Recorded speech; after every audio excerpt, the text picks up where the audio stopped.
themselves. I'd like to first say that you're not going to see glitz here, so please don't expect it. I'm not an entertainer nor an actor.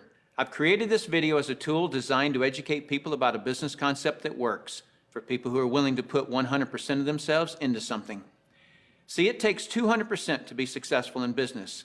100% must come from you. 100% must come from the business vehicle that you've chosen. Business vehicle meaning how you earn your living, how you support your family. I've seen people who relentlessly pour 100% of themselves into a business vehicle, profession, or job, but that vehicle doesn't have the capability to give back 100%. The mechanics of wealth are just not there. But no one has ever fully explained to you why it doesn't work and why it's a waste of your valuable time if your goal is financial success. This video is for the person who is willing to put in their 100%. They're only lacking the right business vehicle, the explanation of why it's right, and the evidence that it does in fact work. Even though I say you must put in 100%, that doesn't mean that you have to work it full time. I didn't. That doesn't mean you have to sacrifice your family time, nor does it mean you have to have prior experience. I didn't. What you'll learn right here has allowed me to build a $25 million company. Now, a $25 million company has certainly been done before. However, this was done where no employees were required. No accounts receivable, no accounts payable, no overhead, and very little inventory.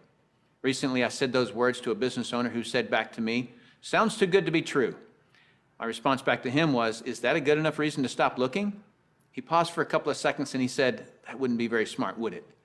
What I suggest you do is not just watch this information, but study it. What I want to do first is create an equal playing field between people who know how to evaluate a business and those who don't. Because me explaining this business wouldn't be very effective until you understand how to place value to a business. The simplest thing for someone to do when they don't understand something is to go, it doesn't work. The way I'll accomplish this equal playing field is to give you 4 main principles to look for in a business. Number 1 is a huge expanding market. If you were the best vinyl record producer in the world, would it matter today? No. It doesn't matter how good you are in an industry that's eroding. Number 2 is a unique and consumable product. I'll cover unique first. If you don't have a unique product, then you compete on price and convenience. Who has the best price? Who's closest to the customer? Yet if you have uniqueness, then people must come to you. Next is consumable. If you have a non-consumable product, you're basically unemployed until your next sell. You want the repeat sales of consumable products. Whether it's every time someone picks up the telephone, connects to the internet, renews a membership, turns on electricity, or gets to the bottom of a box or a bottle, you want those repeating commissions because it can pay you again and again. Number 3 is timing. Primarily here I'm talking about trends in timing. During all cycles of the economy, there are people who are making money and losing money. The makers are the ones in front of large trends. The losers disregard trends. How do you get in front of large trends? You study what creates them. Without any hesitation, in today's society, it's the baby boom generation that creates the largest trends. The baby boomers are a group of babies born between 1946 and 1964. There were 76 million of them born in the United States, 1 billion of them worldwide. Why is this group so talked about? They're 1/3 of the U.S. population and control 65% of all the money. I've likened the magnitude of all those babies to a basketball moving through a garden hose. They reshape every industry they go through. See, if you can predict where this basketball is going down the garden hose, you possess the ability to make fortunes. I want to give you some historical examples of the obvious buying patterns of these boomers. It started with a company called Gerber back in 1940, who were barely known. But by 1955, just 10 years after the boomers were born, they had sold 1.8 billion jars of strained baby food. As the boomers took their first steps, it was Buster Brown and Kenny Shoes. When the boomers went out to play, Mattel and Hasbro got rich providing toys to this young group. In 1957, we built more elementary schools in the U.S. in 1 year just to handle the overflow than we did in any 12-year period before or after. As the boomers went through their teens, Dairy Queen, McDonald's, Kentucky Fried Chicken became billion-dollar companies feeding the boomers. When the boomers moved through their 20s and 30s, which was in the mid-70s, what was the industry to be in? Real estate. Why? Because the boomers had heard from their parents one time too many, as long as you're living under my roof, you'll do as I say. So they wanted their own roof. which created a 15-year real estate boom. And people are still talking today about the great time frame to be in real estate. Then what happened to the real estate market in the late 80s? It began its decline. Why? The basketball had moved through the real estate industry. Another example of this is the U.S. stock market. Several years ago, I heard a stock market analyst speaking on the radio saying that he just couldn't believe the stock market had a 15-year rise. Notice the number 15 years keeps coming up. Anyone with a good understanding of the baby boomers could have seen this coming and profited from the recent stock market activity. Why does this 15-year number keep coming up? Because the baby boomers were born between 1946 and 1964. And so 18 years separates the front edge from the back edge. A very important number for you. If you look for trends on the front side of the basketball, you get the full 18 years for your products to be popular. That's the reason you study the nose of the basketball. So your business, no matter what your business is to be looking at what industries are expanding or which industries are about to expand. You shouldn't care how long you've been doing something or how long you've been in school to learn something. Are you in front of trends or not? Don't have a loyalty to something just because you've been educated in it or doing it for a long time. So looking at the current trends, we basically got 1 billion people who are in their 50s and 60s. Since that's the case, what business do you want to be in? Let's look at some obvious current and future trends. Health and looking younger are going to be tremendous trends. The boomers do not like what aging is doing to them. So products that fend off aging as well as vanity issues will continue to boom. Businesses that focus on retirement issues will do very well. The crux of it will start with the boomers having enough money to retire. Businesses that offer ways to make money will obviously flourish. Legal matters such as wills and estate planning will become large trends. Efficiencies will also grow. The television was too far away from the couch for the boomers, so they invented the remote control device. Today, they have their entire library of books and music in their cell phones. The boomers have always been enamored with technologies that make life easier. These technologies will actually create industries. For example, the computer created the need for antivirus software. The internet has created a need for identity theft protection and firewalls. But there will be many additional industries created by the computer and internet technologies. It is the computer plus the internet that made the iPod, iPad, and iPhone possible. As a side note, the baby boomers are not the only trendsetters. They are just the largest and have most of the money.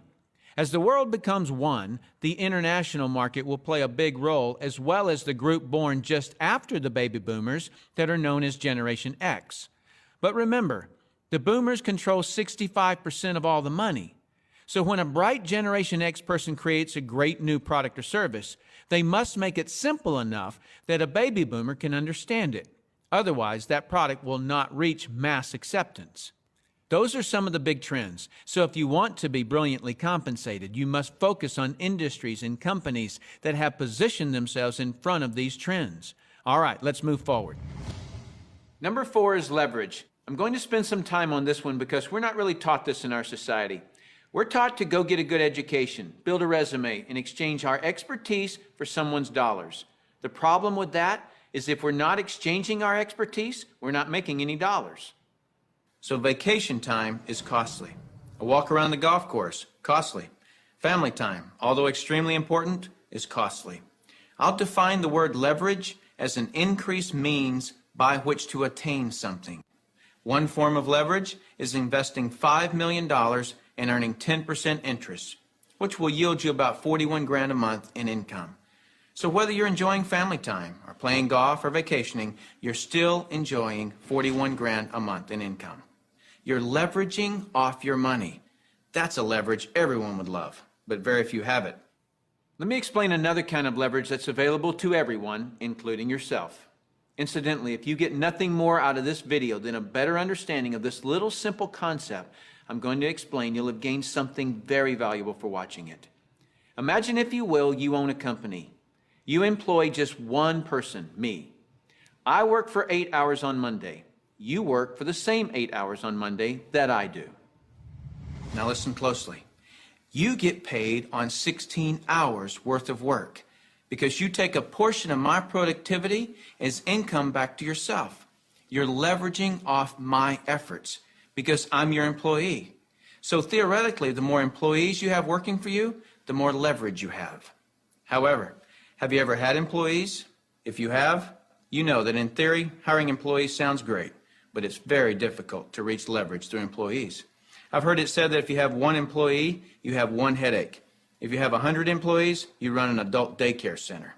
And the reason being is this: no employee will ever work as hard for your company as you will, because they don't own it. Here's my rule of thumb for reaching true leverage. If there's one sentence that epitomizes the entire video, it would be this: to have true leverage, you must create a situation where everyone has the same amount to gain. Only then do you have true leverage. Let me give you an example of this type of leverage. Let's say that I'm a real estate broker and I hire an agent named Robert. Robert goes out and sells a building. Robert earns a percentage of the selling price of the building, and so do I, the broker. Why do I, the broker, earn a percentage when it was Robert who sold the building? Well, I did some of the advertising. I trained Robert. I had the initiative to go get my broker's license in the first place. I put up the risk. I did a lot of things. And so it's valid that I, as the broker, earn my money. But Robert doesn't work for me as an employee. He's an independent contractor. He just hangs his real estate license on my wall. My point here is the broker and the agent have the same amount to gain from the sale of the home. It is totally in the agent's interest to earn more money, which is a form of leverage for the broker. There is a flaw in this leverage situation that I've shown you, and it's this: the broker can have multiple agents, but the agents cannot. The broker has leverage, the agents don't. Until the agents do what most brokers dread. What happens when I, the broker, have been real effective at teaching Robert to be a good agent? What's Robert going to want to do in a couple of years? Be his own broker, right? Is this good for me, the broker? No, because as soon as he becomes a broker, two bad things happen to me. Number one, he breaks away from me and I lose him as an income source. And two, worse than that, he's now my competitor that I trained. He knows all my good stuff. By the way, this doesn't just happen in the real estate industry. It happens in practically every industry. Have you ever heard the expression, "I'm just going to work there for experience"? What does that mean? It means I'm going to strip them of their knowledge and then go do it myself. If you're a business owner, how many people have you trained who are no longer working for you? How many people have you trained to be your competitors? Well, this gets worse. Let's say that Robert is now a broker right down the street. What will he do now that he's a broker? He'll go out and hire his own agents. And let's say one of those agents is Linda. Linda also eventually wants to be a broker. So she becomes a competitor to me that I indirectly trained, as well as Robert, who I directly trained. And this continues on and on. I actually created a chain of competitors that I trained. What if we did a whole paradigm shift? Here's where this becomes brilliant. Let's say instead I'm going to empower Robert to become a broker. I want him to become a broker from day one. See, the only way that you or I can retain a leader is provide him or her with the same opportunity for growth that we have. Hence, an opportunity where everyone has the same amount to gain. So from day one, I'm going to encourage Robert to be a broker. And when he does, he doesn't break away from me and become my competitor. He shifts from agent to broker, which now allows him to sponsor his own agents. Now, to create an incentive for me, the broker, to always help Robert and his agents, I'm still going to earn a percentage of what he and his agents sell.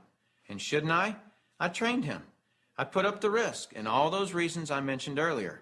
Now, the percentage I earn from Robert and his organization should be a lot smaller than when he was an agent, but I should still earn a percentage. That's my incentive to keep working with them. Now, some people look at this and say, gosh, isn't that one of those pyramids? And what's the perception of a pyramid? People at the top making all the money and the people down below do all the work, right? Isn't that the perception of a pyramid? Let me explain why this is not a pyramid and why people at the top don't necessarily make all the money. Let me just make a quick point before I discuss the pyramid issue. It's not the geometric shape that people have a problem with. This geometric shape is probably the shape of your family tree, the shape of our government. To the architect, it's the strongest structure known to man. Every organizational structure in the world is this shape. So the shape isn't the problem. However, that perception, people at the top earn all the money, let me illustrate that for you. Here's a typical corporation. At the top, you have a CEO, which stands for Chief Executive Officer. Does the president earn more money than the CEO? Not normally. How about below the president? Do any of the vice presidents earn more money than the president? No. Let me ask this question, and I want you to really think about it. What would happen if some of the vice presidents of a corporation made more money than the president? Really, what would happen? Talk about total confusion. This whole process is called delegation. Each level of the corporation earns less income. The reason the president can tell the vice president what to do is because they make more money. So the corporate structure is people at the top making the majority of the money, and the people at the bottom do not. The CEO of any corporation earns off the productivity of, or is leveraged off of, everyone in his or her corporation. Whether that CEO personally hired every employee or someone else in the company hires them.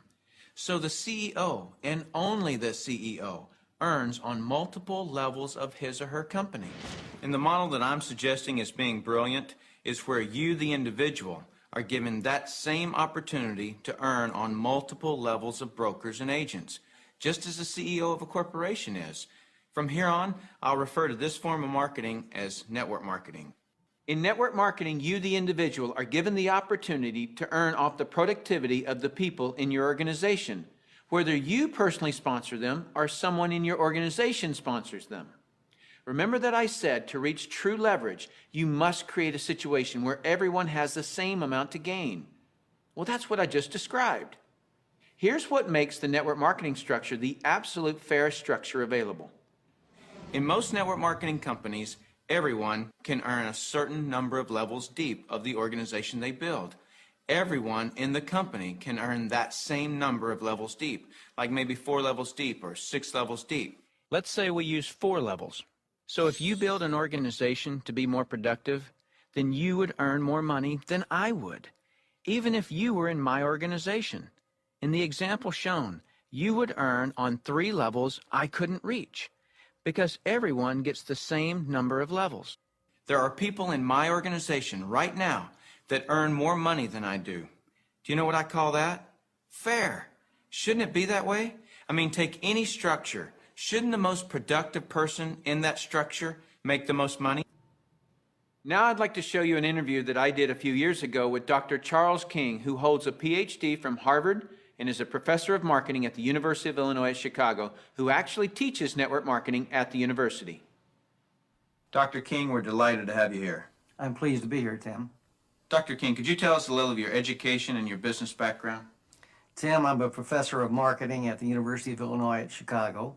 I got my bachelor's and master's degrees from the University of Texas in Austin, spent a tour of duty with the Exxon Corporation, and then returned to get my doctorate in business administration from Harvard University. More important to this discussion, over the last 6 years, I've been involved in doing research, teaching, and consulting in network marketing.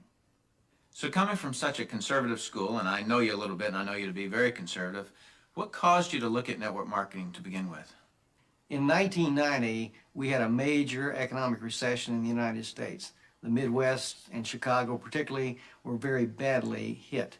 As a result, the interviewers stopped coming to campus.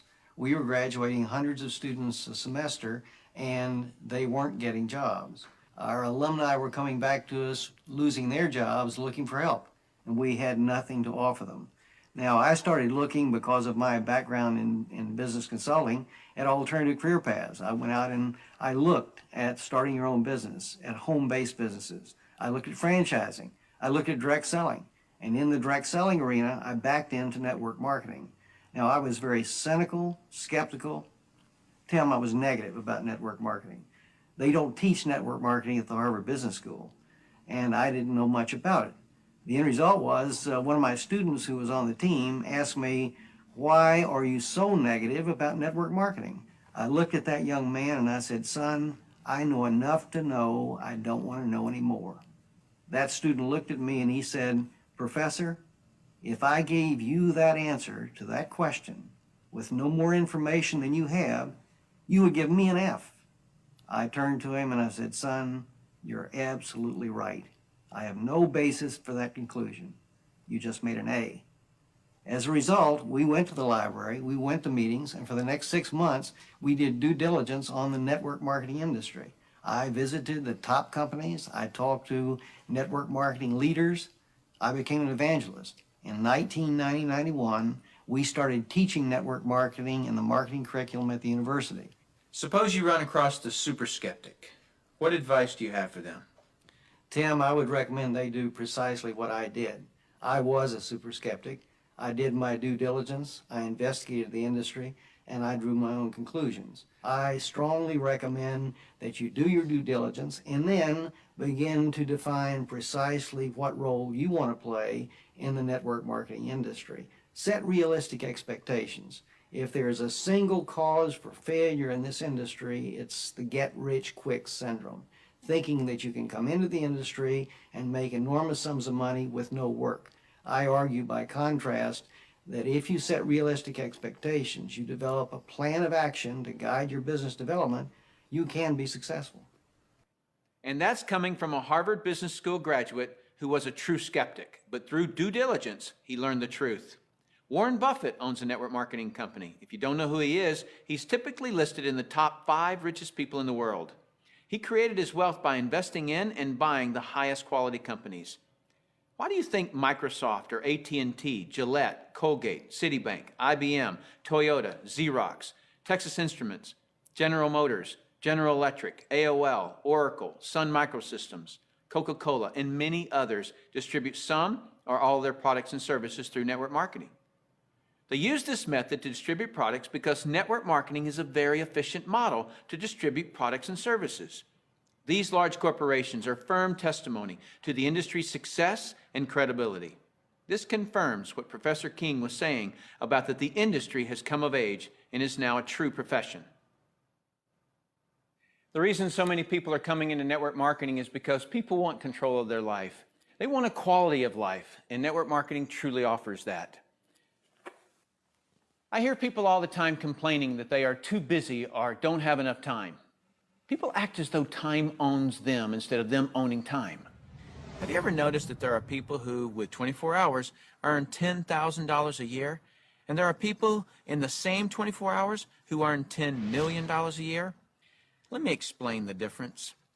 I've heard people say this phrase: "It's easier to just do it myself than try to get other people to do it."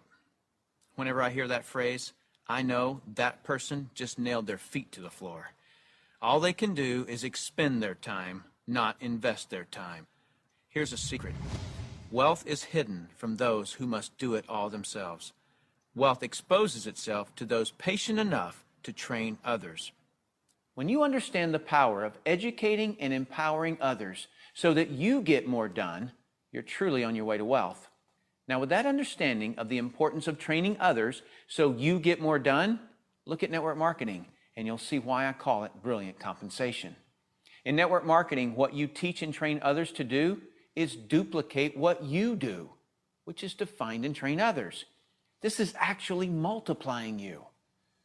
That's why I say, next to your spiritual growth and your family, there is nothing in the world you can do that will reward you better than investing your time in network marketing. I'd like to cover one last thing in closing, which I feel is one of the most important points for you to fully understand the value of network marketing. Let me illustrate something to you that is so profound. What's the maximum number of hours you could work in a day? 24 hours, right? So if you didn't sleep all day, you could work 24 straight hours. What if you didn't sleep for a whole year? You could actually work 8,760 hours in 1 year. But that's the maximum number of hours you could work in a year. I have 56,000 people in my organization worldwide. Well, let's suppose that all 56,000 people work just 1 hour out of a year. 56,000 people times 1 hour each equals 56,000 hours of work that I'm being paid on. Well, for most people to earn on 56,000 hours of work, they'd have to work for over 6 years, 24 hours a day without sleep to put in the same amount of hours that I could in 1 hour a year. Let me throw in something really ridiculous. Suppose all my 56,000 people worked 1 8-hour day in a year.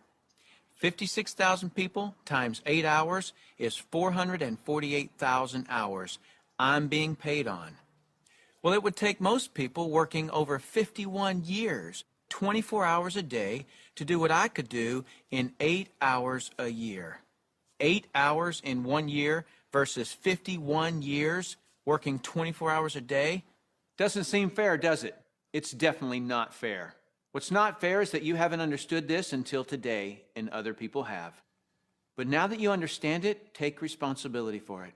Don't go running and try to create reasons why you can't do this. You can do this.